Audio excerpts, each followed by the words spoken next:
Hi all, അസ്സലാമു അലൈക്കും. Welcome back to Silnas kitchen. ഇന്നത്തെ റെസിപ്പി ഒരു വെറൈറ്റി ടേസ്റ്റി ആയിട്ടുള്ള അടിപൊളി ഈവനിങ് സ്നാക്സിൻ്റെ റെസിപ്പിയാണ്. ബ്രെഡും പഴവും വെച്ചിട്ടാണ് ഇത് തയ്യാറാക്കിയെടുക്കുന്നത്. എത്ര കഴിച്ചാലും മടുക്കാത്ത നല്ല പഞ്ഞ് പോലെ ഒരു അടിപൊളി പലഹാരമാണ്. കുട്ടികൾക്കും വലിയവർക്കൊക്കെ ഒരുപാട് ഇഷ്ടമാവും. അപ്പോൾ ഇതെങ്ങനെയാണ് തയ്യാറാക്കുന്നതെന്ന് അറിയാനായിട്ട് വീഡിയോ സ്കിപ്പ് ചെയ്യാതെ മുഴുവനായിട്ടൊന്ന് കണ്ടു നോക്കണേ. റെസിപ്പിയിലോട്ട് അടക്കുന്നതിന് മുമ്പായി സിൽനാസ് കിച്ചൺ ചാനൽ ആദ്യമായിട്ട് കാണുന്നവരാണെങ്കിൽ പ്ലീസ് ഒന്ന് സബ്സ്ക്രൈബ് ചെയ്തേക്കണേ.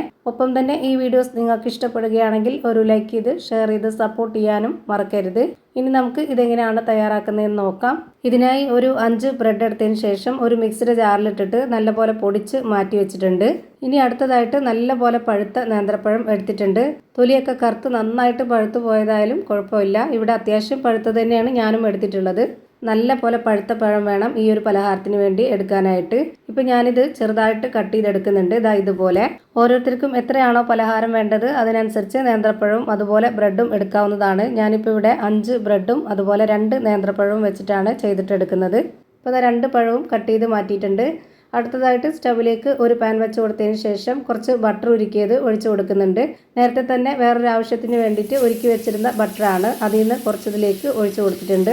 നെയ്യിലായിരിക്കും കൂടുതൽ നല്ല ടേസ്റ്റ് ഉണ്ടാവുക. അപ്പോൾ നെയ്യ് എടുക്കുന്നതാണ് നല്ലത്. നെയ്യില്ലാത്തതുകൊണ്ടാണ് ഞാനിവിടെ ബട്ടർ എടുത്തിട്ടുള്ളത്. ഇനി ഇത് രണ്ടും ഇല്ലെന്നുണ്ടെങ്കിൽ ഓയിലിൽ ചെയ്തെടുത്താലും മതി. ഞാനിപ്പോൾ ഇവിടെ നേന്ത്രപ്പഴം കട്ട് ചെയ്തത് മുഴുവനായിട്ടും ഇട്ട് കൊടുത്തിട്ടുണ്ട്. പിന്നെ ഒരു 1/2 കപ്പ് അളവിൽ തേങ്ങ ചിരകിയതും ഒരു 3 ഏലക്കയും ഇട്ട് കൊടുത്തു. എന്നിട്ട് ഇത് ചെറുതായിട്ടൊന്ന് ഇളക്കി കൊടുക്കുന്നുണ്ട്. ഇനി നമുക്കിതിലേക്ക് മധുരത്തിന് ആവശ്യമായിട്ടുള്ള പഞ്ചസാരയോ അല്ലാന്നുണ്ടെങ്കിൽ ശർക്കര പൊടിയോ ഇട്ട് കൊടുക്കാം. ഞാനിവിടെ 1/2 കപ്പ് അളവിൽ ശർക്കര പൊടിയാണ് ഇട്ട് കൊടുക്കുന്നത്. എന്നിട്ട് ഇതിലേക്ക് 1/2 കപ്പ് വെള്ളവും കൂടെ ഒഴിച്ചു കൊടുത്തിട്ട് ഇത് നല്ല പോലെ ഒന്ന് വേവിച്ച് ഉടച്ചെടുക്കണം. വെള്ളം ഒഴിച്ചു കൊടുത്തതിന് ശേഷം ഇതൊന്ന് അടച്ചു വെച്ച് കൊടുക്കുന്നുണ്ട്. ഒരു 5 മിനിറ്റ് നേരം വേവാനായിട്ട് വെയിറ്റ് ചെയ്യാം. ഇത് നന്നായിട്ട് വെന്ത് ഉടഞ്ഞു വരണം. അപ്പോഴാണ് ഇതിൻ്റെ കറക്റ്റ് ടേസ്റ്റ് കിട്ടുന്നത്. ഇത് ഹൈ ഫ്ലെയിമിൽ ഇട്ട് കൊടുത്തിട്ട് നന്നായിട്ട് തിളച്ച് വന്നപ്പോൾ പിന്നെ ഞാനത് ലോ ഫ്ലെയിമിലേക്ക് മാറ്റി. അങ്ങനെയാണ് 5 മിനിറ്റ് നേരം വേവിച്ചെടുത്തിട്ടുള്ളത്. ഇപ്പോൾ വെള്ളമൊക്കെ വറ്റി നന്നായിട്ട് ഇതാ സ്പാച്ച് വെച്ചിട്ട് ഉടച്ചെടുക്കുമ്പോൾ ഈ ഒരു രീതിയിൽ ഉടഞ്ഞ് കിട്ടിയിട്ടുണ്ട്. ഇനി തുറന്നു വെച്ചതിന് ശേഷം ഒരു 2-3 സെക്കൻഡ് ഇതുപോലെ ഒന്ന് ഇളക്കി കൊടുത്താൽ മതി. അപ്പോൾ ഇതാ നന്നായിട്ട് ഉടഞ്ഞ് കുഴഞ്ഞ് വരും. ഈ ഒരു ടൈം ആകുമ്പോൾ നമുക്കിതിൻ്റെ ഫ്ലെയിം ഓഫ് ചെയ്ത് കൊടുക്കാം. എന്നിട്ട് ഇത് മാറ്റി വയ്ക്കുന്നുണ്ട്. അടുത്തതായിട്ട് സ്റ്റവിലേക്ക് ഒരു കടായി വെച്ച് കൊടുക്കുന്നുണ്ട്. അതിലേക്ക് 1 കപ്പ് വെള്ളം ഒഴിച്ചു കൊടുക്കാം. 250 ml കപ്പിൻ്റെ അളവിൽ 1 കപ്പ് വെള്ളമാണ് ഒഴിച്ചു കൊടുത്തിട്ടുള്ളത്. ഇനി അതിലേക്ക് 2 ഏലക്ക ഇട്ട് കൊടുക്കുന്നുണ്ട്. നല്ലൊരു മണത്തിന് വേണ്ടിയിട്ടാണ്. ഈ ഒരു വെള്ളം നന്നായിട്ട് തിളച്ച് വരുമ്പോൾ ഇനി ഇതിലേക്ക് മൈദയാണ് ഇട്ട് കൊടുക്കുന്നത്. 250 ml കപ്പിൻ്റെ അളവിൽ 1.25 കപ്പ് അളവിലാണ് മൈദപ്പൊടി ഇട്ട് കൊടുത്തിട്ടുള്ളത്. ലോ ഫ്ലെയിമിൽ ഇട്ട് കൊടുത്തതിന് ശേഷം ഈ ഒരു പൊടി ഇതുപോലെ നന്നായിട്ട് ഇളക്കി കൊടുത്തിട്ടൊന്ന് വേവിച്ചെടുക്കാം. നമ്മൾ സാധാരണ പത്തിരി ഉണ്ടാക്കാൻ വേണ്ടിയിട്ടൊക്കെ പൊടി വേവിച്ചെടുക്കുന്ന പോലെയാണ് ഞാനിപ്പോൾ ഇത് ചെയ്തിട്ടുള്ളത്. ഇനി ഇതിലേക്ക് മധുരത്തിന് ആവശ്യമായിട്ടുള്ള ശർക്കര പൊടിയാണ് ഇട്ട് കൊടുക്കുന്നത്. ഇതിൽ ഉപ്പുരസം നല്ലോണം ഉള്ളതുകൊണ്ടാണ് ഞാനിതിലേക്ക് പ്രത്യേകം ഉപ്പിട്ട് കൊടുക്കാത്തത്. അതുപോലെ തേങ്ങയും പഴവും റെഡിയാക്കിയപ്പോഴും ഉപ്പിട്ട് കൊടുത്തിട്ടില്ല. ഈ ഒരു ശർക്കര പൊടി ഇട്ട് കൊടുക്കുമ്പോൾ തന്നെ അത്യാവശ്യം നല്ല ഉപ്പൊക്കെ ഉള്ളതുകൊണ്ട് വേറെ പ്രത്യേകിച്ച് ഉപ്പൊന്നും ഞാൻ ഇട്ട് കൊടുത്തിട്ടില്ല. ഇനി ഞാനിതിലേക്ക് ഇട്ട് കൊടുക്കുന്നത് നേരത്തെ പൊടിച്ച് വെച്ചിരുന്ന ബ്രെഡാണ്. ഈ ഒരു ബ്രെഡ് പൊടി ഇട്ട് കൊടുക്കുമ്പോൾ നമ്മൾ ഈ ഒരു മാവ് കുഴച്ച് റെഡിയാക്കി എടുക്കുന്ന സമയത്ത് നല്ല സോഫ്റ്റ് ആയിട്ടിരിക്കും.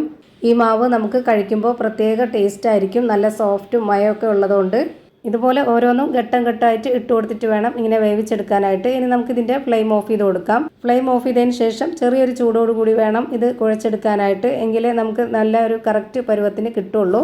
കൈ പൊള്ളുന്നുണ്ടെന്നുണ്ടെങ്കിൽ നമ്മുടെ കൈ ഒന്ന് വെള്ളത്തിൽ മുക്കിയെടുത്തതിന് ശേഷം ഇതുപോലെ നന്നായിട്ട് കുഴച്ചെടുത്താൽ മതി.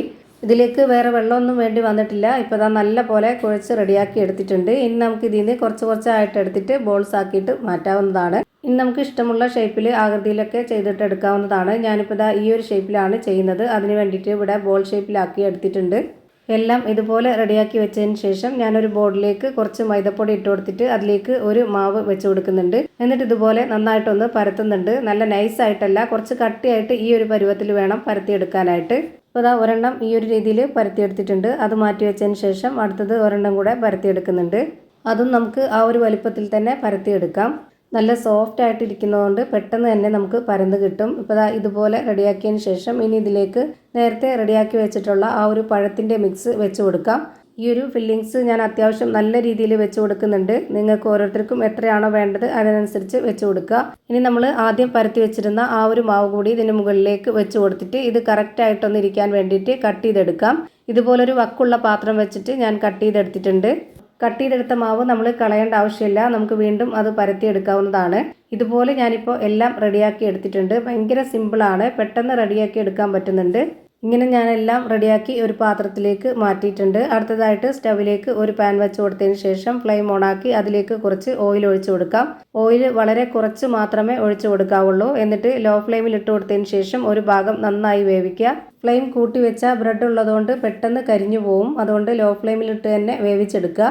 ഞാനിപ്പോൾ ഇതുപോലെ എല്ലാം റെഡിയാക്കി ഒരു പാത്രത്തിലേക്ക് മാറ്റിയിട്ടുണ്ട്. നല്ല ടേസ്റ്റി ആയിട്ടുള്ള വെറൈറ്റി ആയിട്ടുള്ള നല്ല പഞ്ഞ് പോലെ ഒരു അടിപൊളി പലഹാരം റെഡിയായി കിട്ടി.